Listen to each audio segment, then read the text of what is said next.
Baseado no que tu estudou, do evangelho, tal, tudo isso aí.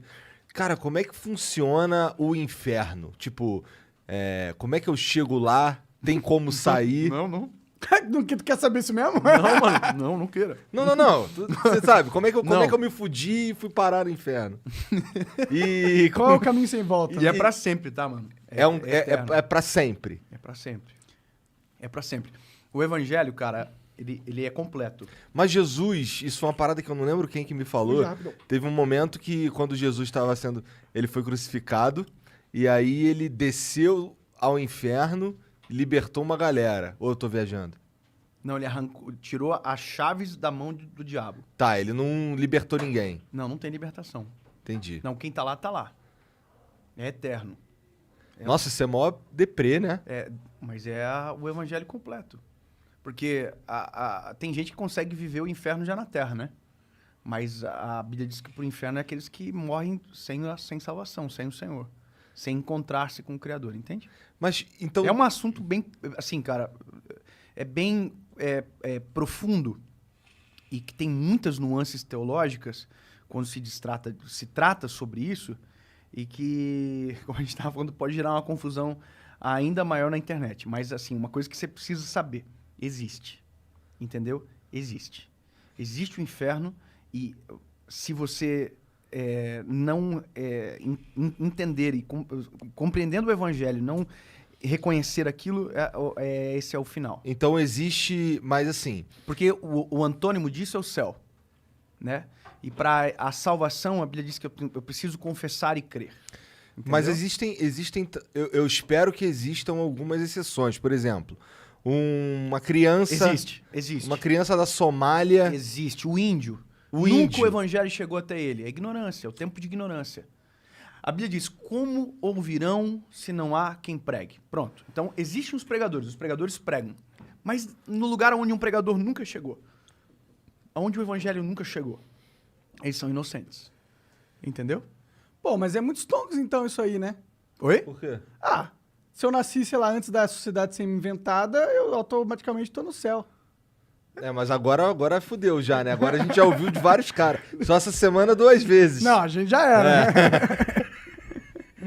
Agora a gente precisa fazer alguma coisa, né? É isso aí. Ô, Jean, tu se fudeu também. Tem um monte de gente fudida aí também no chat. Tá tudo abençoado, na verdade. Mano, aqui, ó. Na verdade, tá tudo abençoado. De verdade. Sem brincadeira. A gente não deseja Deus porque não quer ir pro inferno. Essa compreensão, ela não pode ser aquilo que vai nortear o nosso coração. Mas e a nossa move fé. muita gente. Move muita gente, mas quando você conhece Deus pela perspectiva do medo do inferno, essa fé não subsiste, cara. Vai chegar um determinado momento que a tua vida vai estar tão no inferno que você vai dizer, mano, aqui, lá ou agora, não muda nada. Entendeu? Quando eu era mais adolescente, eu vi uma história uma vez de um pregador que foi à nossa igreja e eu achei fantástico. Na verdade, eu já era jovem, inclusive o cara que falou isso pela primeira vez, hoje trabalha na nossa associação evangelística, o Mário. Até mandar um abraço para eles, o Mário, a Elinor, e que são os que hoje cuidam dessa parte, né? Mas ele contou uma história, cara, que é a história dos 3 pais que receberam um convite de Deus. É uma história, né? Para apresentar os filhos a Deus. Daí o primeiro pai que recebeu o convite, e ele falou pro filho, seguinte, amanhã cedo a gente vai ter que acordar às 6 horas da manhã, porque a gente vai conhecer Deus. E outra coisa, Deus não aceita que ninguém chegue atrasado.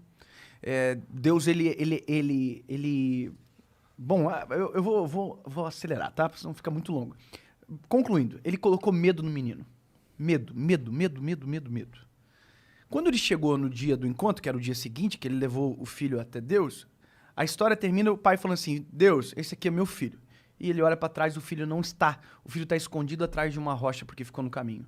Porque chegou uma hora que ele sentiu tanto medo de Deus que ele falou, cara, não vale a pena conhecer. O segundo pai, ele colocou ativismo no filho. Filho, você tem que fazer isso. Se você não fazer isso, se você não escovar o dente, se você não acordar cedo, se você não sair, vai dar problema, tal. E o menino colocou muito peso. Obra. Você tem que fazer isso. Olha, entendeu? Resumindo, quando ele chegou para conhecer Deus, o menino estava tão cansado que dormiu no caminho e não conseguiu conhecê-lo. O terceiro pai apresentou Deus da perspectiva que eu acredito que é a melhor forma de apresentar Deus para alguém. É mostrando quem Deus é, mostrando o que Deus fez na cruz do Calvário através do seu Filho, mostrando o amor, a possibilidade de redenção, de salvação, de pecado, de perdão de pecados para quem se arrepende de maneira genuína. Quando você apresenta dessa maneira, aí a história, que é a forma que o pai apresentou, a Bíblia ia falar, né? A história, o menino chega, o pai chega até Deus e diz: Deus, aqui está o meu filho. Quando ele olha para trás, o menino não está mais na parte de trás, mas o menino já está abraçado com o Senhor. É uma história que apenas demonstra que a maneira como que somos apresentados a Deus determina como nós vamos nos relacionar com Ele, ou o que vamos fazer nesse encontro, sabe? Então, por isso que não é que eu não fale sobre o inferno porque eu acredito nele, mas porque eu não quero colocar medo. Não pode ser por medo. A Bíblia diz que o verdadeiro amor lança fora o medo. Se for por medo, cara, não tem amor. Eu não quero. Você também que tem filha, então tu você não não me quer que a bota tua filha te obedeça pelo terror. pelo terror. Você quer que ela te obedeça porque ela te ama tanto que vale a pena te obedecer. Entende? Não pode ser pelo medo. A Bíblia diz que o temor é um princípio de sabedoria. Ou seja, eu preciso saber os riscos que existem. Eu preciso saber.